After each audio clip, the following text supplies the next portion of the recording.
Hello दोस्तों, आप सभी का स्वागत है आपके अपने चैनल RCT एकेडमी पर।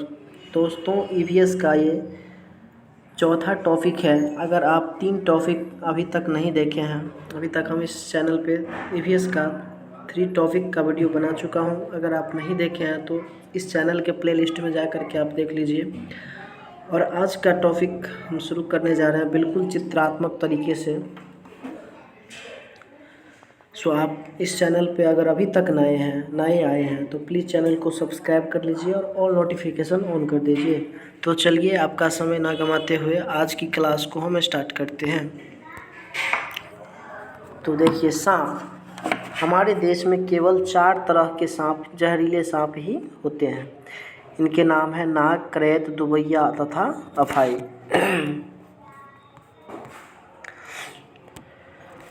जब सांप किसी को काटता है तो 2 खोखले जहर वाले दांतों से उस व्यक्ति के शरीर में जहर चला जाता है। इस जहर से बचने के लिए उस व्यक्ति को सीरम नाम की दवाई दी जाती है, जो सांप के जहर से बनाई जाती है। सांप के दांत नुकीले होते हैं, लेकिन वह अपने शिकार को चबाकर नहीं खाता बल्कि पूरा निगल जाता है। ठीक है। सांप के बाहरी कान नहीं होते, वह जमीन पर हुए कंपन को ही सुन पाता है। सपेरों को कालबेलिया भी कहते हैं। कालबेलिया नाच में सांप जैसी मुद्राएं होती है।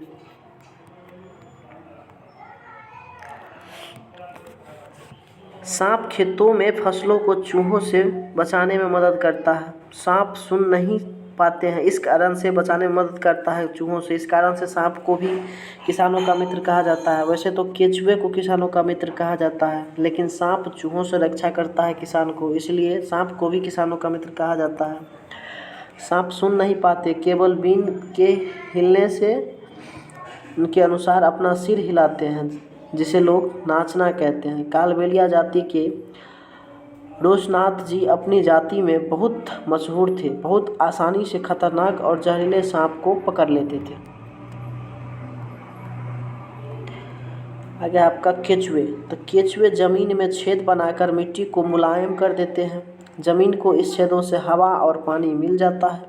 केचुए मृत पत्तियों और पौधों को खाते हैं। इनके मल से ज़मीन उपजाऊ बनती है। केचुए को किसानों का इसलिए मित्र कहा जाता है। वर्मी कंपोस्ट को वर्मी कल्चर या केचुआ पालन भी कहा जाता है। ठीक है। तो केचुए को किसानों का मित्र कहा जाता है। यहाँ से भी कई बार क्वेश्चन पूछे जाते हैं। तो इसी में से 3-4 टॉपिक होंगे, दिए रहेंगे, जिसमें से 3 टॉपिक गलत रहेंगे, 1 सही रहेंगे, या फिर 3 सही रहेंगे। आपको कोर्ट में आंसर देना रहेगा, 1 गलत रहेंगे। तो इस प्रकार से केचुए को किसानों का मित्र कहा जाता है। केचुआ की विशेषता क्या सब है कि केचुए ज़मीन में छेद बनाकर मिट्टी को मुलायम कर देते हैं। ज़मीन को इन छेदों से हवा और पानी मिल जाता है। केचुए मृत पत्ती और पौधों को खाते हैं और इनके मल से ज़मीन उपजाऊ बनती है। केचुए को किसानों का मित्र माना जाता है। वर्मी कंपोस्ट को वर्मी कल्चर या केचुआ पालन भी कहा जाता है। आगे है आपका चींटियाँ। तो चींटियाँ मिलजुल कर रहती है और चींटियों का काम बटा रहता है। तो रानी चींटी अंडे देती है, सिपाही चींटियाँ बिल का ध्यान रखती है, काम करने वाली चींटियाँ भोजन ढूंढकर बिल तक लाती है ना। यही सब चीज़ें हैं। चींटियाँ चलते समय ज़मीन पर कुछ गंध छोड़ती है, जिसे सूंघकर पीछे आने वाली चींटियों को रास्ता मिल जाता है। ठीक है। पहरेदार चींटी एक विशेष प्रकार की गंध के कारण दूसरे चींटी को पहचान लेती है। चींटियाँ खाने की चीज़ें को अपने बिल में जमा करती है। सामाजिक कीट, जैसे सामाजिक कीट कहा जाता है आपको दीमक को, तेतैया को, मधुमक्खी को और चींटियाँ को। तो यही आपका सामाजिक कीट। यहाँ से क्वेश्चन पूछे जाते हैं कि दीमक, तेतैया, मधुमक्खियाँ और चींटियाँ, ये आपका सामाजिक कीट है। आगे है आपका मच्छर। तो मच्छर हमारे शरीर की गंध, खासकर पैरों की तलवे की और हमारे शरीर की गर्मी से हमें ढूंढ लेते हैं। मच्छर पानी में अंडे देते हैं। जैसे डेंगू, मलेरिया, चिकनगुनिया बीमारी मच्छरों के द्वारा फैलती है। तो डेंगू, चिकनगुनिया और मलेरिया बीमारियां जो है आपका मच्छरों के द्वारा फैलती हैं। मक्खी से डायरिया, हैजा, टाइफाइड आदि बीमारियां फैलती है। मक्खियां अपने पैरों में बीमारी के कीटाणु लाती है और यह बिना ढके खाने पर बैठती है तो उसे दूषित कर देती है। उस खाने को खाकर हम बीमार पड़ जाते हैं। मच्छरों से बचने के उपाय। मच्छरों से बचने के कुछ खास उपाय हैं। जैसे रुके हुए पानी या इकट्ठा हुए पानी में मलेरिया के मच्छर पैदा होते हैं। इससे मच्छरों के प्रजनन को रोकने के लिए पानी में तेल डालना उचित रहता है। इससे पानी का पृष्ठ तनाव कम हो जाता है और ऑक्सीजन की आपूर्ति रुक जाती है, जिससे मच्छर का लार्वा मर जाता है। घरों में DDT का छिड़काव करें नियमित रूप से। आसपास पानी न जमा होने दें। पानी के बर्तन, टंकी, कूलर को साफ रखें। मच्छरदानी का भी प्रयोग करें। जमा हुए पानी में मिट्टी का तेल छिड़कें। पानी में मछलियाँ डालने से पहले मच्छरों के अंडे को खा जाती है। रेशम का कीड़ा क्या होता है? रेशम की कीड़ा अपनी मादा को इसकी गंध से कई किलोमीटर की दूर से ही पहचान लेती है। चूहों की देखने की क्षमता कम होती है, लेकिन इनके सूंघने, छूने और टेस्ट करने की क्षमता बहुत अधिक होती है। अगर आपका पक्षी केवल अंडे देने के लिए घोंसला बनाते हैं। जब अंडों से बच्चे निकल आते हैं तो वह घोंसला छोड़कर उड़ जाते हैं। घोंसला छोड़कर पक्षी अलग अलग जगह चले जाते हैं, जैसे पेड़ों पर, ज़मीन पर और पानी में। अधिकतर पक्षियों की आँख उनके सिर के दोनों तरफ होती है। पक्षी एक समय में 2 अलग अलग चीज़ों को एक साथ देख लेते हैं यानी उन पर नज़र डाल लेते हैं। जब अलग अलग चीज़ों पर केंद्रित करते हैं तो उनका देखने का दायरा बढ़ता है और ये बिल्कुल सामने देखते हैं तो इनकी दोनों आँखें एक ही चीज़ जैसी होती है। ज़्यादातर पक्षियों की आँखों की पुतली घूम नहीं सकती, वो अपनी गर्दन घुमाकर ही आसपास देखते हैं। पक्षियों के पंख उन्हें उड़ने में मदद करते हैं और उन्हें गर्माहट भी देते हैं। उनके नए पंख रहते हैं और पुराने झड़ने लगते हैं। कुछ पक्षी अलग अलग खतरों के लिए अलग अलग आवाज़ें निकालते हैं, जैसे उड़कर आने वाले दुश्मन के लिए अलग तरह की आवाज़ और ज़मीन पर चलकर आने वाले के लिए दूसरी तरह की आवाज़। पक्षियों के कान दिखते नहीं, लेकिन उनके सिर के दोनों तरफ छोटे छोटे छेद होते हैं जो पंखों से ढके रहते हैं। इन्हीं की मदद से यह सुनता है।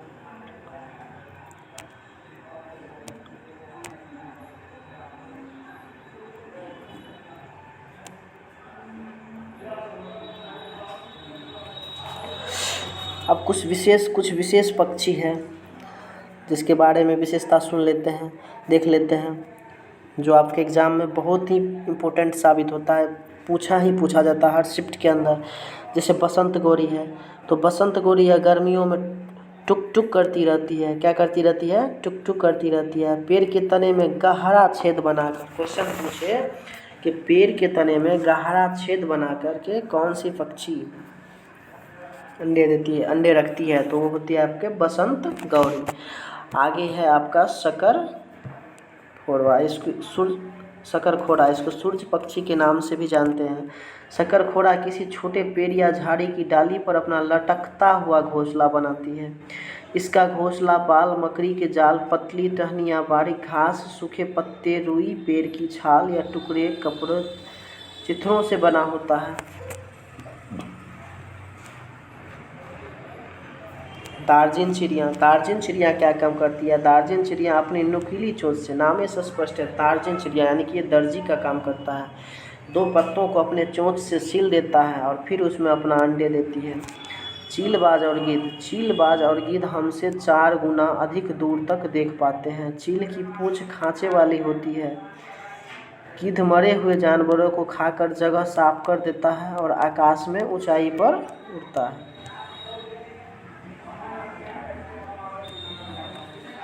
जमीन पर पड़ी हुई किसी चील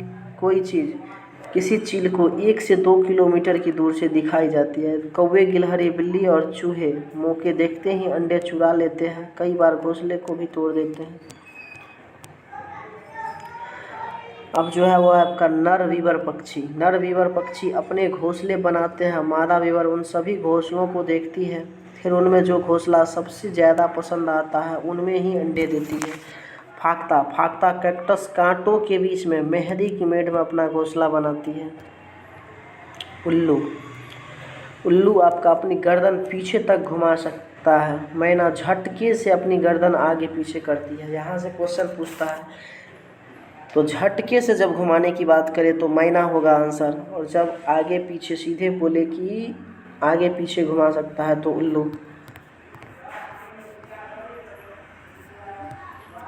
पक्षियों की आंखों का आकार उनके सिर की तुलना में बड़ा होता है। बड़ी आंखें साफ देखने में मदद करती है। उड़ते हुए टकराने से बचाती है। दूर से शिकार को पहचानने और पकड़ने में मदद करती है। कलचरी पत्थरों के बीच अपना घोंसला बनाती है। इनके घोंसले में पौधों की नाजुक टहनी, जड़ें, ऊन, बाल, रुई सब बिछा है। यह छोटे छोटे कीड़े खाती है। इनकी चोंच अंदर से लाल होती है। अब आ गया कौवा। कौवे के घोंसले में लोहे के तार की लकड़ी की टहनियाँ जैसी चीज़ें भी होती है।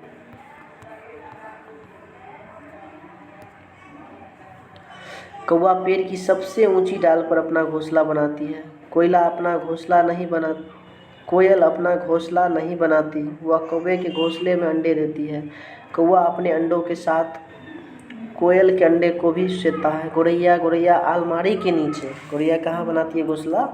अलमारी के नीचे, अलमारी के ऊपर आईने के पीछे अपना घोंसला बनाती है।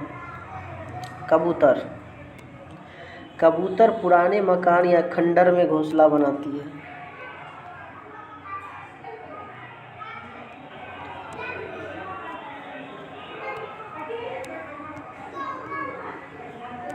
अब है आपका हेडिंग पक्षियों की चोंच।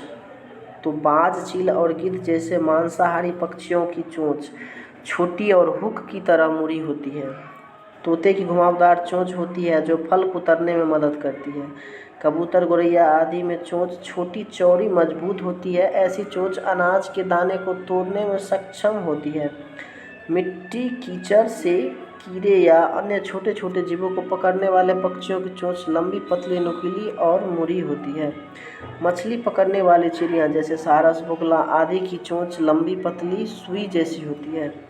कुछ पक्षियों की चोंच में निस्पंदन प्रणाली होती है, यानी छानने की प्रणाली होती है। इन पक्षियों के उदाहरण है फ्लेमिंगो, बतख आदि। ऐसी पक्षी पानी के आसपास रहते हैं तथा अपना भोजन चोंच में लेने के बाद अन्य पदार्थ जैसे कीचड़ आदि को अलग कर लेते हैं, यानी उसे छान लेते हैं।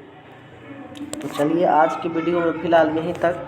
मिलते हैं एक नेक्स्ट वीडियो के साथ, एक अच्छे वीडियो के साथ, एक अच्छे कंटेंट के साथ। तब तक